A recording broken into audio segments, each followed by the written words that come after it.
بسم اللہ الرحمن الرحیم۔ حامیم عین سین قاف۔ اے رسول غالب و دانا، اللہ تمہاری طرف اور جو پیغمبر تم سے پہلے گزرے ان کی طرف یوں ہی وحی بھیجتا رہتا ہے، جو کچھ آسمانوں میں ہے اور جو کچھ زمین میں ہے، غرض سب کچھ اسی کا ہے، اور وہ تو بڑا عالیشان اور بزرگ ہے۔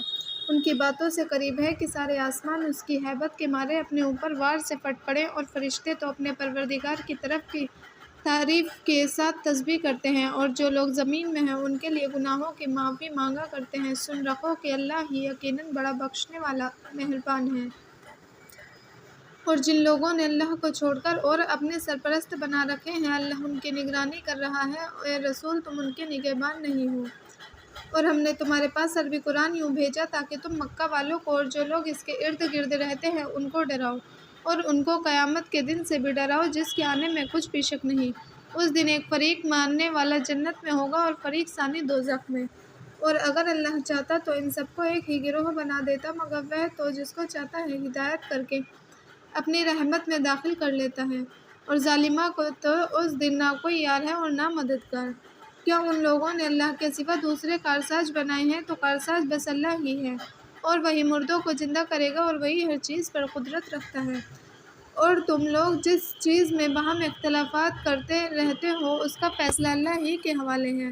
وہی اللہ تو میرا پروردگار ہے، میں اسی پر بھروسہ رکھتا ہوں اور اسی کی طرف رجوع کرتا ہوں۔ سارے آسمان و زمین کا پیدا کرنے والا وہی ہے۔ اسی نے تمہارے لیے تمہارے ہی جنس کے جوڑے بنائے، اور چارپائیوں کے جوڑے بھی اسی نے بنائے۔ اس طرف میں تم کو پھیلاتا رہتا ہے، کوئی چیز اس کی مثل نہیں، اور وہ ہر چیز کو سنتا دیکھتا ہے۔ سارے آسمان و زمین کی کنجیاں اس کے پاس ہے، جس کے لیے چاہتا ہے روزی کو فراخ کر دیتا ہے، جس کے لیے چاہتا ہے تنگ کر دیتا ہے۔ بے شک وہ ہر چیز سے خوب واقف ہے۔ اس نے تمہارے لیے دین کا وہی راستہ مقرر کیا جس پر چلنے کا نوح کو حکم دیا تھا، اور اے رسول اسی کی ہم نے تمہارے پاس وحی بھیجی ہے، اور اسی کا ابراہیم اور موسیٰ اور عیسیٰ کو بھی حکم دیا تھا۔ وہ یہ ہے کہ دین کو قائم رکھنا اور اس میں تفرقہ نہ ڈالنا۔ جس دین کی طرف تم مشرکین کو بلاتے ہو وہ ان پر بہت شاق گزرتا ہے۔ اللہ جس کو چاہتا ہے اپنی بارگاہ کا برگزیدہ کر لیتا ہے، اور جو اس کی طرف رجوع کرے اپنی طرف پہنچنے کا راستہ دکھا دیتا ہے۔ اور یہ لوگ متفرق ہوئے بھی تو علم حق آ چکنے کے بعد، اور وہ بھی محض آپس کی ضد سے۔ اور اگر تمہارے پروردگار کی طرف سے ایک وقت مقرر تک کے لیے قیامت کا وعدہ نہ ہو چکا ہوتا تو ان میں کب کا فیصلہ ہو چکا ہوتا، اور جو لوگ ان کے بعد اللہ کی کتاب کے وارث ہوئے وہ اس کی طرف سے بہت سخت شبہ میں پڑے ہوئے ہیں۔ تو اے رسول تم لوگوں کو اسی دین کی طرف بلاتے رہیں جو اور جیسا تم کو حکم ہوا ہے اسی پر قائم رہو، اور ان کی نفسیانی خواہشوں کی پیروی نہ کرو، اور صاف صاف کہہ دو کہ جو کتاب اللہ نے نازل کی ہے اس پر میں ایمان رکھتا ہوں، اور مجھے حکم ہوا ہے کہ میں تمہارے اختلافات کے درمیان انصاف سے فیصلہ کروں۔ اللہ ہی ہمارا بھی پروردگار ہے اور وہی تمہارا بھی پروردگار ہے۔ ہماری کارگزاریاں ہمارے ہی لیے ہیں اور تمہاری کارستانیاں تمہارے واسطے۔ ہم میں اور تم میں جو کچھ عزت و تکرار کی ضرورت نہیں، اللہ ہی ہم قیامت میں سب کو اکٹھا کرے گا، اور اسی کی طرف لوٹ کر جانا ہے۔ اور جو لوگ اس کے مان لیے جانے کے بعد اللہ کے بارے میں خواہ مخواہ جھگڑا کرتے ہیں، ان کے پروردگار کے نزدیک ان کی دلیل لغو باطل ہے، اور ان پر اللہ کا غضب اور ان کے لیے سخت عذاب ہے۔ اللہ ہی تو ہے جس نے سچائی کے ساتھ کتاب نازل کی اور عدل و انصاف بھی نازل کیا، اور تم کو کیا معلوم یہ آیت قیامت قریب ہی ہو؟ پھر یہ غفلت کیسی؟ جو لوگ اس پر ایمان نہیں رکھتے وہ تو اس کے لیے جلدی کر رہے ہیں، اور جو مومن ہیں وہ اس سے ڈرتے ہیں اور جانتے ہیں کہ قیامت یقینی برحق ہے۔ آگاہ رہو کہ جو لوگ قیامت کے بارے میں شک کیا کرتے ہیں وہ بڑے پہلے درجے کی گمراہی میں ہیں۔ اور اللہ اپنے بندوں کو حال پر بڑا مہربان ہے، جس کو جتنی روزی چاہتا ہے دیتا ہے۔ وہ زور والا زبردست ہے۔ جو شخص آخرت کی کھیتی کا طالب ہو ہم اس کے لیے اس کی کھیتی کی افزائش کریں گے، اور دنیا کی کھیتی کا خواستگار ہو تو ہم اس کو اسی میں سے دیں گے، مگر آخرت میں پھر اس کا کچھ حصہ نہ ہوگا۔ کیا ان لوگوں کے بنائے ہوئے ایسے شریک ہیں جنہوں نے ان کے لیے ایسا دین مقرر کیا ہے جس کی اللہ نے اجازت نہیں دی؟ اور اگر فیصلے کا دن کا وعدہ نہ ہوتا تو ان میں یقینی اب تک فیصلہ ہو چکا ہوتا، اور ظالموں کے واسطے ضرور دردناک عذاب ہے۔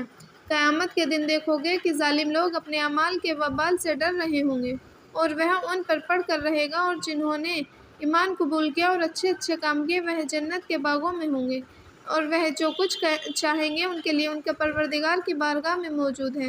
یہی تو اللہ کا بڑا فضل ہے، یہی انعام ہے جس کی اللہ اپنے ان بندوں کو خوشخبری دیتا ہے جو ایمان لائے اور نیک کام کرتے رہے۔ اے رسول، تم کہہ دو کہ میں اس تبلیغ رسالت کا اپنے قرابت داروں اہل بیت کی محبت کے سوا تم سے کوئی صلہ نہیں مانگتا، اور جو شخص نیکی حاصل کرے گا ہم اس کے لیے اس کی خوبی میں اضافہ کر دیں گے، بے شک وہ بڑا بخشنے والا قدردان ہے۔ کیا یہ لوگ تمہاری نسبت کہتے ہیں کہ اس رسول نے اللہ پر جھوٹا بہتان باندھا ہے؟ تو اگر ایسا ہوتا تو اللہ چاہتا تو تمہارے دل پر مہر لگا دیتا کہ تم بات ہی نہ کر سکتے، اور اللہ تو جھوٹ کو نیستنابود اور اپنی باتوں سے حق کو ثابت کرتا ہے، وہ یقینی دلوں کے راز سے خوب واقف ہے۔ اور وہی تو ہے جو اپنے بندوں کی توبہ قبول کرتا ہے اور گناہوں کو معاف کرتا ہے، اور تم لوگ جو کچھ بھی کرتے ہو وہ جانتا ہے۔ اور جو لوگ ایمان لائے اور اچھے اچھے کام کرتے رہے ان کی دعا قبول کرتا ہے، فضل و کرم سے ان کو بڑھ کر دیتا ہے، اور کافروں کے لیے سخت عذاب ہے۔ اور اگر اللہ نے اپنے بندوں کی روزی میں فراخی کر دے تو وہ لوگ ضرور روئے زمین سے سرکشی کرنے لگے، مگر وہ تو باقدر مناسب جس کی روزی جتنی چاہتا ہے نازل کرتا ہے، وہ بے شک اپنے بندوں سے خبردار اور ان کو دیکھتا ہے۔ اور وہی تو ہے جو لوگوں کے نا امید ہو جانے کے بعد مہر برساتا ہے اور اپنی رحمت بارش کی برکتوں کا پھیلا دیتا ہے، اور وہی کارساز اور حمد و ثنا کے لائق ہے۔ اور اسی کی قدرت کی نشانیوں میں سے سارے آسمان و زمین کا پیدا کرنا اور ان جانداروں کا بھی جو اس نے آسمان و زمین میں پھیلا رکھے ہیں، اور جب چاہے ان کو جمع کر لینے پر بھی قادر ہے۔ اور جو مصیبت تم پر آ پڑتی ہے وہ تمہارے اپنے ہی ہاتھوں کی کرتوت سے، اور اس پر بھی وہ بہت کچھ معاف کر دیتا ہے۔ اور تم لوگ زمین میں رہ کر تو اللہ کو کسی طرح ہرا نہیں سکتے، اور اللہ کے سوا تمہارا نہ کوئی دوست ہے اور نہ مددگار۔ اور اسی کی قدرت کی نشانیوں میں سے سمندر میں چلنے والے بادبانی جہاز ہیں جو گویا پہاڑ ہیں۔ اگر اللہ چاہے تو ہوا کو ٹھہرا دے تو جہاز بھی سمندر کی سطح پر کھڑے کے کھڑے رہ جائیں۔ بے شک تمام صبر اور شکر کرنے والوں کے واسطے ان باتوں میں اللہ کی قدرت کی بہت سی نشانیاں ہیں۔ کیا وہ چاہیں تو ان کو ان کے اعمال بد کے سبب تباہ کر دیں، اور وہ بہت کچھ معاف کرتا ہے۔ اور جو لوگ ہماری نشانیوں میں خواہ مخواہ جھگڑا کرتے ہیں وہ اچھی طرح سمجھ لیں کہ ان کو کسی طرح عذاب سے چھٹکارا نہیں۔ لوگوں، تم کو جو کچھ مال دیا گیا ہے وہ دنیا کی زندگی کا چند روز ساز و سامان ہے، اور جو کچھ اللہ کے یہاں ہے وہ کہیں بہتر ہے اور پائیدار ہے، مگر یہ خاص انہی لوگوں کے لیے ہے جو ایمان لائے اور اپنے پروردگار پر بھروسہ رکھتے ہیں۔ اور جو لوگ بڑے بڑے گناہوں اور بے حیائیوں کی باتوں سے بچے رہتے ہیں اور غصہ آ جاتا ہے تو معاف کر دیتے ہیں، اور جو اپنے پروردگار کا حکم مانتے ہیں اور نماز پڑھتے ہیں، اور ان کے کل کام آپس کے مشورے سے ہوتے ہیں، اور جو کچھ ہم نے انہیں عطا کیا ہے اس میں سے راہ اللہ میں خرچ کرتے ہیں۔ اور وہ ایسے ہیں کہ جب ان پر کسی قسم کی زیادتی کی جاتی ہے تو بس واجبی بدلہ لے لیتے ہیں، اور برائی کا بدلہ تو ویسے ہی برائی ہے، اس پر بھی جو شخص معاف کر دے اور معاملے کی اصلاح کر دے تو اس کا ثواب اللہ کے ذمہ ہے، بے شک وہ ظلم کرنے والوں کو پسند نہیں کرتا۔ اور جس پر ظلم ہوا ہو اگر وہ اس کے بعد انتقام لے تو ایسے لوگوں پر کوئی الزام نہیں، الزام تو بس انہی لوگوں پر ہوگا جو لوگوں پر ظلم کرتے ہیں اور روئے زمین میں ناحق زیادتیاں کرتے پھرتے ہیں، انہی لوگوں کے لیے دردناک عذاب ہے۔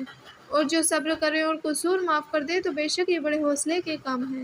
اور جس کو اللہ گمراہی میں چھوڑ دے تو اس کے بعد اس کا کوئی سرپرست نہیں۔ اور تم ظالموں کو دیکھو گے کہ جب دوزخ کا عذاب دیکھیں گے تو کہیں گے کہ بھلا دنیا میں پھر لوٹ کر جانے کی کوئی سبیل ہے؟ اور تم ان کو دیکھو گے کہ دوزخ کے سامنے لائے گئے ہیں اور ذلت کے مارے کٹے جاتے ہیں اور خنکیوں سے دیکھے جاتے ہیں، اور مومنین کہیں گے کہ حقیقت میں وہی بڑے گھاٹے میں ہیں جنہوں نے قیامت کے دن اپنے آپ کو اور اپنے گھر والوں کو خسارے میں ڈالا۔ دیکھو، ظلم کرنے والے دائمی عذاب میں ہوں گے، اور اللہ کے سوا نہ ان کا سرپرست ہی ہوں گے جو ان کی مدد کو آئیں، اور جس کو اللہ گمراہی میں چھوڑ دے تو اس کے لیے ہدایت کی کوئی راہ نہیں۔ لوگوں، اس دن کے پہلے جو اللہ کی طرف سے آئے گا اور کسی طرح ٹالے نہ ٹلے گا، اپنے پروردگار کا حکم مان لو، کیونکہ اس دن نہ تو تم کو کہیں پناہ کی جگہ ملے گی اور نہ تم سے گناہ کا انکار ہی بن پڑے گا۔ پھر اگر منہ پھیر لیں تو اے رسول، ہم نے تم کو ان کا نگہبان بنا کر نہیں بھیجا، تمہارا کام تو صرف احکام کا پہنچا دینا ہے، اور جب ہم انسان کو اپنی رحمت کا مزہ چکھاتے ہیں تو وہ اس سے خوش ہو جاتا ہے، اور اگر ان کو انہی کے ہاتھوں کی پہلی کرتوتوں کی بدولت کوئی تکلیف پہنچتی، سب احسان بھول گئے، بے شک انسان بڑا ناشکرا ہے۔ سارے آسمان و زمین کی حکومت خاص اللہ ہی کے ہیں، جو چاہتا ہے پیدا کرتا ہے اور جسے چاہتا ہے فقط بیٹیاں دیتا ہے اور جسے چاہتا ہے محض بیٹا عطا کرتا ہے۔ یا ان کو بیٹے بیٹیاں اولاد کی دونوں قسمیں عنایت کرتا ہے، اور جس کو چاہتا ہے پانچ بنا دیتا ہے۔ بے شک وہ بڑا واقف قادر ہے۔ اور کسی آدمی کے لیے یہ ممکن نہیں کہ اللہ اس سے بات کرے مگر وحی کے ذریعے سے، جیسے داؤد پردے کے پیچھے سے، جیسے موسیٰ یا کوئی فرشتہ بھیج دے، جیسے محمد غرض وہ اپنے اختیار سے جو چاہتا ہے پیغام بھیج دیتا ہے۔ بے شک وہ عالیشان حکمت والا ہے۔ اور اسی طرح ہم نے اپنے حکم کو روح قرآن تمہاری طرف وحی کے ذریعے سے بھیجے، تو تم نہ کتاب ہی کو جانتے تھے کہ کیا ہے اور نہ ایمان کو، مگر اس قرآن کو ایک نور بنایا ہے کہ اس سے ہم اپنے بندوں میں سے جس کی چاہتے ہیں ہدایت کرتے ہیں، اور اس میں شک نہیں کہ تمہیں رسول سیدھے ہی راستہ دکھاتے ہوں، یعنی اس کا راستہ کی جو آسمانوں میں ہے اور جو کچھ زمین میں ہے، غرض سب کچھ اسی کا ہے۔ سن رکھو سب کام اللہ ہی کی طرف رجوع ہوں گے اور وہی فیصلہ کرے گا۔